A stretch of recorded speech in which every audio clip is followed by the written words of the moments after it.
What did I just watch? Time and time and time and time and time again, Ateta keeps disappointing when it matters the most.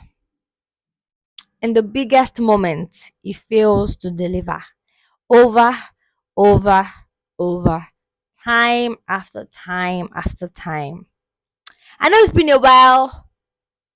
It's been a while since I've been here, to talk sports. I've been off the channel for a while, and I've sent I made a post about that, and actually made a live stream and everything, but the network was not really nice, so I just had to end it early, and because we lost the game and anyways, and I just have to like look at Arsenal, look at Arteta. Immediately I saw the lineup, I'm going to be completely honest. I'm trying to like wrap everything up within 5 minutes because I don't want to take too much of your time.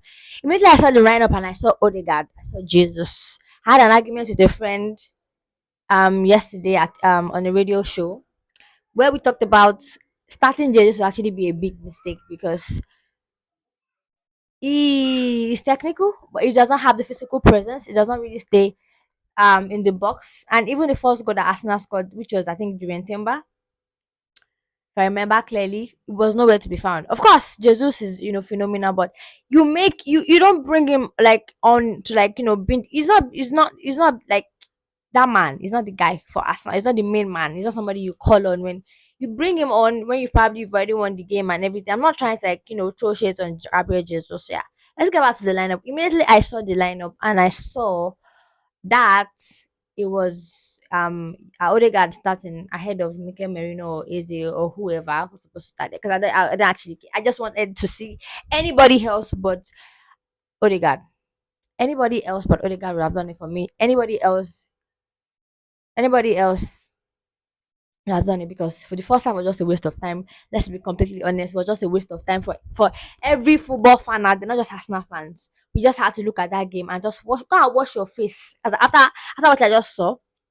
Now let's get to the game, yeah. We scored the first goal. Of course, Manchester United didn't do anything. They were playing in low block, mid block, and everything like that. They didn't really do a whole lot of stuff in the first half. Immediately we scored the goal. Where was the pressure? The only person trying to like, make something happen was Bukayo Saka down the left, and there were like three guys man marking him. Nobody was making the runs. I expected him back to do more overlapping runs. Didn't happen, which is fine. When I saw Nkapie in the starting 11 as well, I was shocked because this is a guy that has been injured for quite some time now, and I expect him to just slot in, to be the guy for Arsenal to, to play a big game, a big game. Now we are now 4 points clear instead of probably nine because if we had won against Manchester United, we have won against Nottingham Forest, we have won against Liverpool, who just lost to Bournemouth yesterday. You understand what I'm saying? That I know we're going to like lose a game. It's not about the loss that's paining me because you look at the records that have not been broken. This Manchester United are the first team to beat Arsenal at the Emirates Stadium this season. Manchester United are the first team to score 3 goals against Gabriel and Saliba since 2023. The last time Arsenal conceded more than 3 goals or 3 goals in a game was against Luton Town, I think December 2023 or something like that. So a lot of bad records. I'm not even concerned because at the end of the day, if we win the league and the record is still there, I don't actually care about what the record has to offer, right?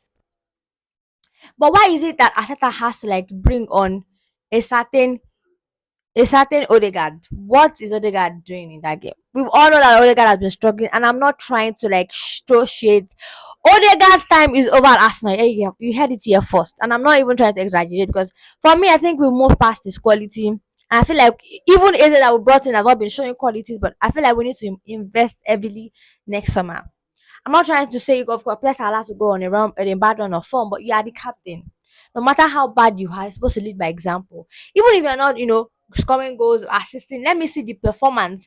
Even the person that we know Odegaard for, he's no longer doing that anymore. Kudos to Manchester United. Fair play to them. They scored wonderful goals, fantastic goals. Togo scored against us. Every time I think about this team, these are the teams that we should be. I'm not trying to say that Manchester United, but we know that Arsenal. You as a Manchester United fan there, outside there, if you're watching me, you know that my Arsenal are actually better, a better team than Arsenal are actually better than Manchester United. You know that it's quite clear and simple. All I just have to say is that Ateta, if we don't win this league, it's all on Ateta. Not even the player, not your career not performing, not easy, not living up to expectation, not the whole lot a lot of factors like that, not injuries. It is him because in big games he does not really go for the kill. Although kudos him this time around, he brought in a whole lot of players to change the dynamics of the game. He brought, made changes. For me, not early enough. People will say early, but not early enough. What kind of captain do you take off every game to 55? This is the second time now in a row that they'll be taking off in the Premier League. They'll be taking off Martin Odegaard, which is really embarrassing. Honestly, I'm not going to like over exaggerate, but if we end up losing this league, for me, it's Mikel Arteta's fault because in big games he's not been doing enough. Look, if we lose the big games, I don't care. It's just the performance I've been seeing in these big games that's really concerning because it is very easy to it's going to be like a blueprint for other small teams. Just see, just eat them on the counter and they're done.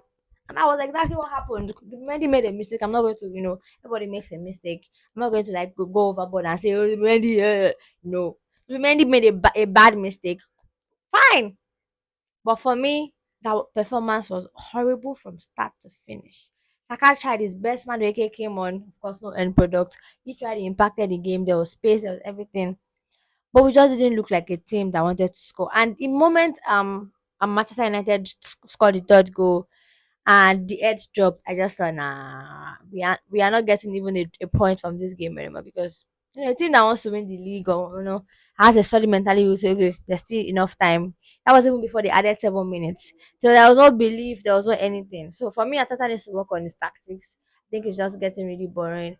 I feel like Martin Odegaard needs to be benched. I don't want to see him. I don't want to see him near the starting 11. I'm sorry. He has no business in starting 11 for now. I'm not trying to compare, but when KDB has like is in a bad run of form, he sits on the bench. Go and check it. He sits on the bench for Manchester City. So why is there a special treatment for Martin Odegaard? I mean, Martin Odegaard and Eze, I don't really see the difference. Honestly, for me, I'd rather have Merino over both of them at the moment. Right now, at least he came on and he scored the goal.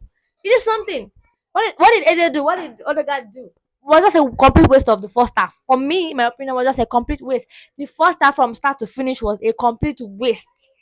It was just a waste of time. And I didn't expect Odegaard and Jesus to come on the second half. Kudos to Manchester United for winning it.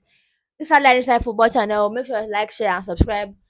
Thank you for I'm back now. Trust me, I'm back. I had a whole lot of things going on for me. I relocated, a whole lot of things happened, and now I'm back. And I promise to give you a better quality live stream later. Like, share, and subscribe. See you guys later. Bye.